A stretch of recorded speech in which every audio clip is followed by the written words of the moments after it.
Hey guys, this is Kitchen Table Meta, Trey, Danny, Colby, here at Hartford Team Wars. We all played a unique deck this time. It's Trunks Zeno. A lot of people haven't played it all. It's a very underrated leader, and we kind of want to go over deck profile with you. I'm going to start with the leader. I'm going to let them discuss some of the deck. We have the leader here, Trunks Zeno. Very good auto ability. It says mill 2. If it's a blue or a red card in play or in the graveyard, you get to draw a card. So he has a front side that draws a card. His Awaken ability lets you look at your warp and pick any card. It's very relevant in this deck, as you'll see, because you get to basically search for whatever you want at a certain time. So it's a very, very relevant ability that's actually better than drawing 2 at times in this particular deck. On the back side, he mills 2 as a regular permanent ability, and his auto is auto draw a card. And if you warp 5 cards, he gets double strike and 5k, which becomes very relevant in a lot of matches. So what makes this leader very special is that he can put a lot of pressure on people early in the game, because we run one certain particular card, which is M2. M2, once it's in play, you're awakened. You don't have to worry about adjusting your life. You can protect your life at 8 life the entire game and apply pressure, because you can continually attack at 15 and put pressure on the opponent, all while just having this one card and this card, because you're getting your draw ability the entire game. From there, I'm going to hand it over to everybody else, and they'll discuss some more of the cards in the deck. Alright, so main card is Kava. Not main card, sorry. Big card is Kava. It's in every red deck. It helps you awaken sometimes. However, in this deck, we only ran 3 because we don't care to be awakened. Most leaders want to be awakened because you want the draw effect when you attack, but because we can draw on this side, we actually don't need to be awakened. So Kava's out of 3. It's almost like a late game finisher, or if you're at 5 and you want to awaken at that point, so you can go to 5 to 4, awaken, and then put pressure. But for the most part, it was just like a 1-drop double strike for game type card. And then for the main engine, the combo, is, you know me guys, I love my Zeno, and it got a lot better with chain attack Trunks, obviously. The way I play it, I defend my life at 8 life for a lot of the time. I'll stay late. I don't care about being awakened, and if I can Zeno you while I'm at 8 and you're at 4, like it's usually a win for me. But the other cards that make this even possible, because there's a lot of Cobalt running out, is the quick rush Trunks, and then the spice that we added in before the turn. I was testing this one out because the original build was mono red, but I was testing out just these blue cards here, and it worked perfectly. The 4 sensu beans, and then just more blue cards, which is a negate. So we never actually tap a blue on our turn.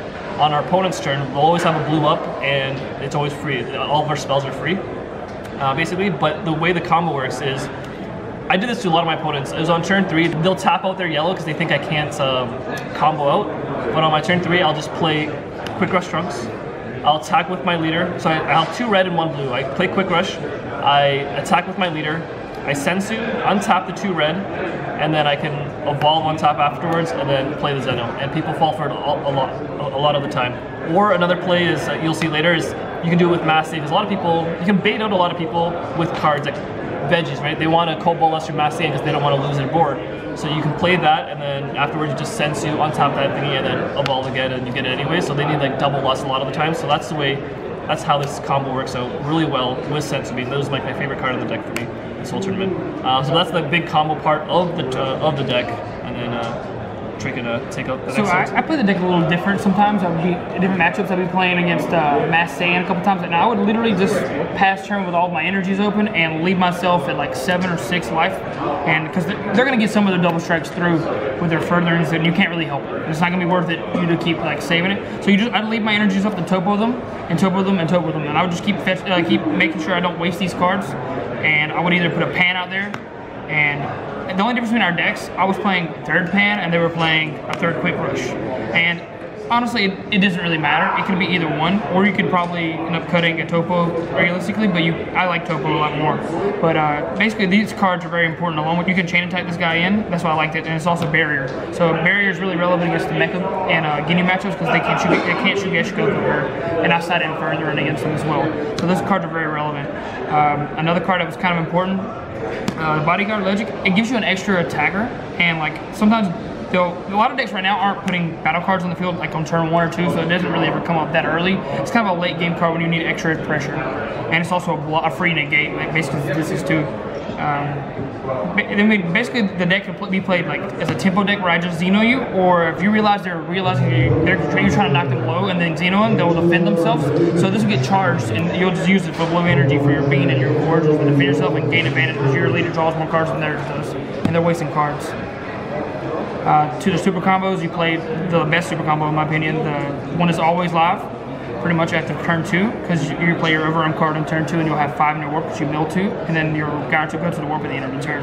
Sometimes you have to be careful if you're playing against a yellow leader and they're already awakened. They'll shoot Gesh Goku, your overarm card, if you don't have 5, and then you'll be stuck with no overarm. You're not being able to use your super combo and you'll die. So you have to be really careful in that sense. And then you have, this is Danny's edition. I was not playing this card before, and I understand why it's important in the deck now. You basically don't tap out every turn. You basically are only playing black cards on your turn to try to attack them, and then you're trying to chain attack them. But eventually, a lot of times he'll just be energy, and Topo will be just defending me, which is really weird. And you'll be just using your super combos to defend yourself, and you'll play your black cards. This was my like spice, I guess. I just wanted to make sure I played 4 of these. They could have done the 3, and I convinced them to play 4 and 3 of this guy. This guy's really good. He recycles your super combos, he recycles your Xeno if you need it, he recycles your chain attack if you need it. Just like your leader ability, he adds back a battle card from your war, but he adds any card from your war, which is good to note. Like sometimes I added back a Wiz's Coercion to defend myself for the last tech, so I know they couldn't kill me. You can do the same thing for Topo as well, which is a little better in my opinion. And then we have this, we had Mass Sand for veggies. Veggies were like everywhere, so we wanted to make sure we were playing the best black cards for the format we were going into, so we did not play Fu in the main deck. We sided this.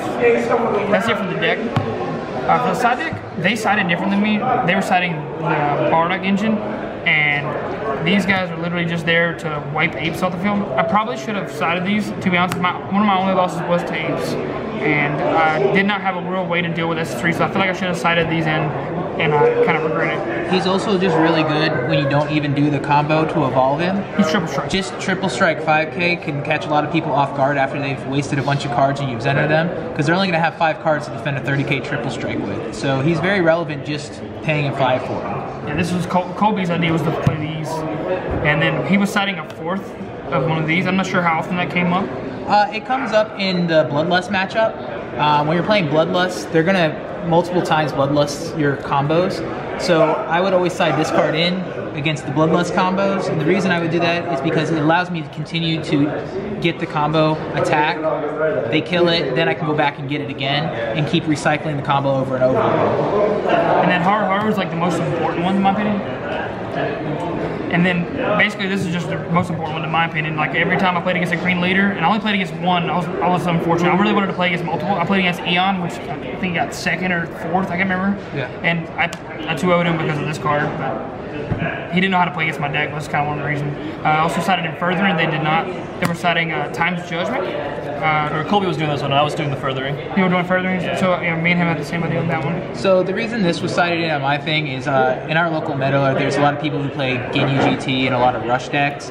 So I always wanted an extra negate, because in certain matchups where you're getting aggroed a lot, you can play this and use it multiple times in a turn. Because you can pitch down and then Xeno combo to come back up to your hand, and you save multiple life that way. And then you got Science's Fu. Yep, that's so just for the second matchup. Yeah, and then the 4th Legend. My side was a little different than theirs. I was siding Killer Sword and Dark Plot, and I didn't ever put them in, but because I didn't really test it enough. But I was main decking Killer Sword in my original build, so I wanted to at least have access to it if I wanted to. I felt like I needed it in the matchup. Yeah, my 4th one was Quick Rush, just because there's games where it's like I wanted to get that turn 3 Xeno off, and obviously drawing that early is really It's a really nice. good idea too. So. Yeah, and then but honestly, guys, for the sideboard, we chose this for this meta. Your locals meta, like my locals meta, is completely different, so I wouldn't even choose half these cards. But yeah, if you're thinking of a sideboard, really just cater to where your event is. Like and what do you feel like you're comfortable with siding in? And last thing going forward is a lot of us saw Ginyu come to a rise here. I would say Ginyu is probably going to be one of the win events. One of the things that I would say, because a lot of them play Sagesh, is Trey had Pan in the deck, more Pans than us. Going forward, I think Pan's a great addition to go up to 4 of in this deck, just so you can play around the Sagesh combos. We could probably honestly cut the Legends. That's true. They're usually mana anyways. But yeah, that's the deck. We did really well. Top 16, and then I bubbled. But yeah, we all did fun. It was a great deck, really fun, and yeah, hope you guys enjoy.